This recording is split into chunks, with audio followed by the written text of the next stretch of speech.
How do you make sure that an exciting and stimulating field trip is really worthwhile for students? How do you turn awe and wonder into learning?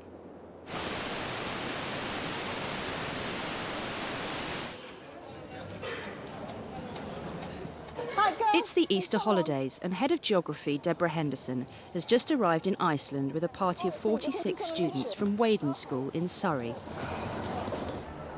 It's somewhere that's so different from anything else that they've ever experienced. A lot of our children are very well travelled, but they've never seen landscapes like this. In terms of the geography of what we teach in the classroom, it's just here. It's right in front of you. It's everywhere. It's around us. 231, 32. Lap belts on, please. It's just embarrassing. 46, 46. In recent years, several high-profile accidents have deterred teachers from running school trips. But the group is travelling with a reputable tour company, and Deborah hasn't been put off. Because if you do a full risk assessment, and certainly Rayburn Tours provided us with a lot of information as well, it's very different again from being at home, perhaps walking on a path in a New Forest or crossing the road, to actually be somewhere where actually if I put one foot wrong, I'm going to end up in that plunge pool, or I'm going to slip down a volcano. It does actually put them on the mettle a bit, which is good.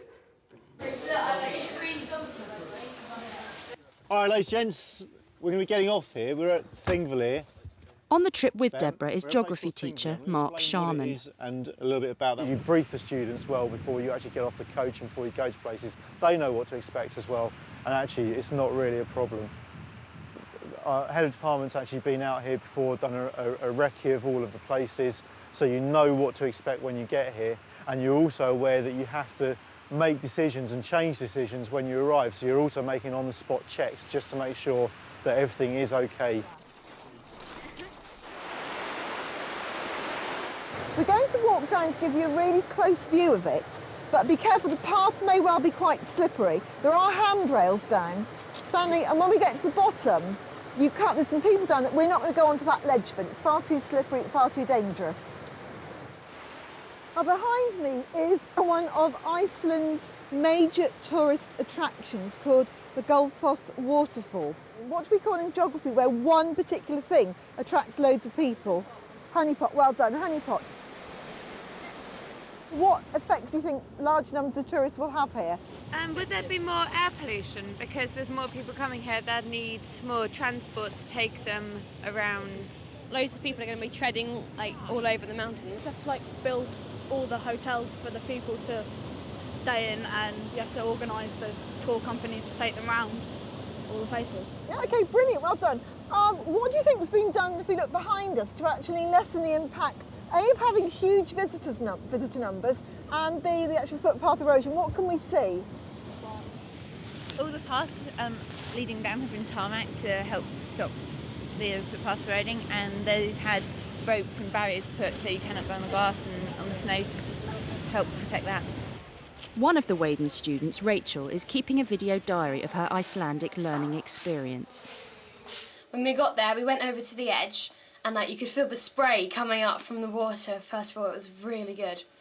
And then we went down, we walked down these steps, and you could see how footpath erosion had affected the mountainside. At over £600 per student, the Iceland trip costs more than the average school trip.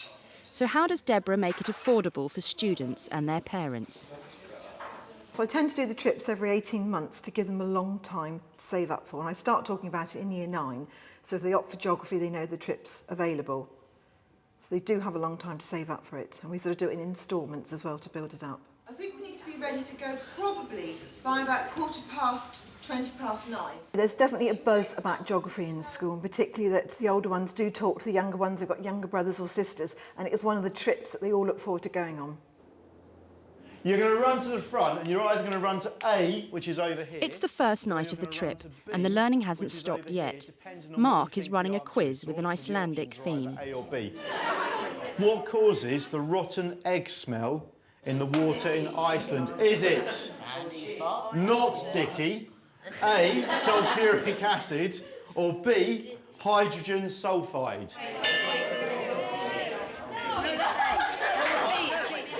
A, B. This is a really tough one. You're going to have to think about this very hard, especially if you weren't in my class. Earthquakes are measured using either of these two scales. A, the Richter scale, or B, the Richter scale. And he's not sure. I think he's liking the Richter scale, but no, he's finally there. Get over there.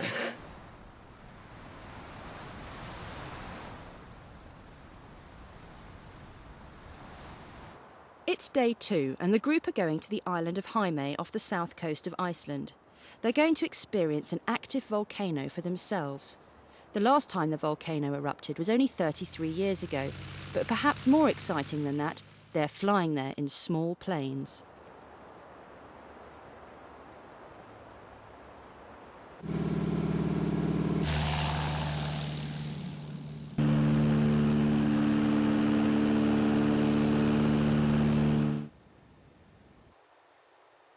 We found that most of them are kinesthetic learners. They like to touch stuff. They also visual learners. They like to see stuff.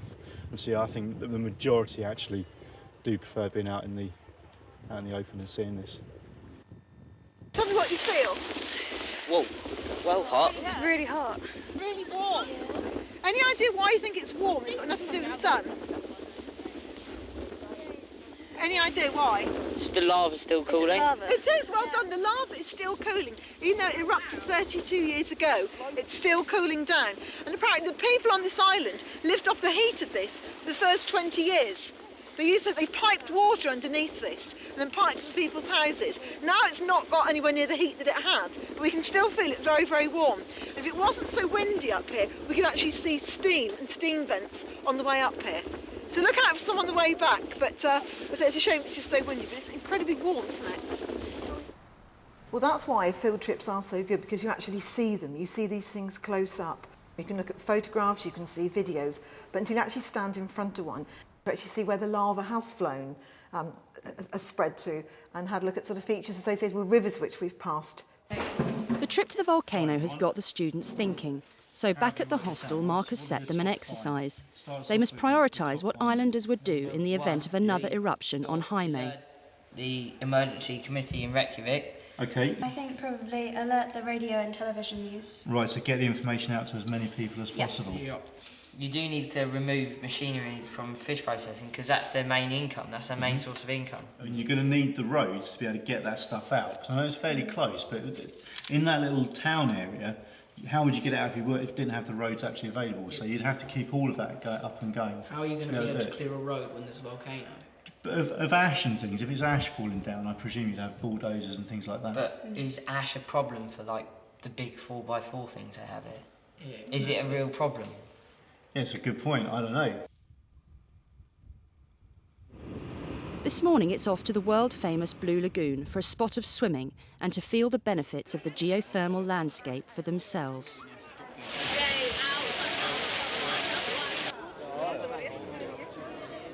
It's really warm and it's relaxing as well.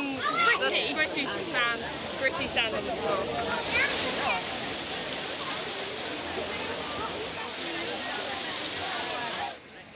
That was amazing. Most of the girls were a bit kind of like, whoa, about the bikinis, but it was fine. It was so hot, it was really nice. And you got to put these like face masks on your face. They were white and we were all covered in face, and now my skin's really soft, can you see? Actually, where we're standing at the moment, we're pretty much on the plate boundary where the North American plate is moving away from the Eurasian plate. And what we've actually got is a huge rift valley. So this area, this lowland area down here, it's all basalt lava and it's come out of a shilled volcano. Now there's lots of evidence for the fact that the two plates are moving apart. If you have a look around, you can see all the cracks in the land, all the fissures. That's where the land is being stretched away from each other. There's one thing that I haven't seen here and I want you to look out for, and if you spot it, I want you to tell me, because there's something called ropey lava. And apparently, where lava comes out of the ground and it flows, and on the surface where it cools down, and then underneath there's still lava flowing, what happens is you end up with a ripple effect on the surface. So I want you to see if you can spot some of this ropey lava, and if you see that, I want you to tell me when we head down there. All around here, these are all the fissures and things. No, fissures, where it's stretched apart. Oh, I thought you went like... So this is like the evidence of the place moving apart. Oh yeah, that could be it, couldn't it? Let's have a look. That does look like it, yeah. Now, it's often found, though, in a line. You actually find it in a line. Yeah, it does look like it, doesn't it? Yeah, it is. Yeah. That's it, wow. Hey, well spotted. The bits where we stand talking and saying, oh, two places moving apart, there's some bits they pick up on and they love. This is all cooled, but the two places are moving apart and it's stretching it further apart. In the middle is sinking and it's being stretched apart. So you've got two effects, and it's sinking by about 1 millimetre every year, and it's stretching by about 3 millimetres every year. But most of it is actually through when they walk around and they look at stuff and then they ask you questions. And it's something, that's the point they want to learn. It's something they've seen that they're interested in, and that's where the learning actually takes place, when they're asking questions. And that's really kind of scary, because to think that it's pulling away every year by like a few millimetres each time, it's really kind of bizarre. It's the last night, and Mark is making the most of the students' enthusiasm by staging a drama competition with a geographical twist. Either of these two geographical features, or the formation of these geographical features, either a composite cone volcano, and you have to go through the whole process of a destructive plate boundary, including as many geographical terms as possible. Your second choice, formation of a rift valley, you should all know that because we did that today. There's loads of stuff in the book you could have looked at the geographical terms. So I'm looking for things like ropey lava and that kind of malarkey. Go! Composite cone volcanoes. Two tectonic plates move away from each other, as demonstrated by Dickie and Fiona. Molten rock and ash force their way to the surface, spilling over. Communicating, working as a team, them physically getting to positions to show different concepts, and everybody else then watching that. Volcanic bombs and ash are also released. When the main vent gets blocked up, a secondary vent is formed. This is called an active composite cone volcano.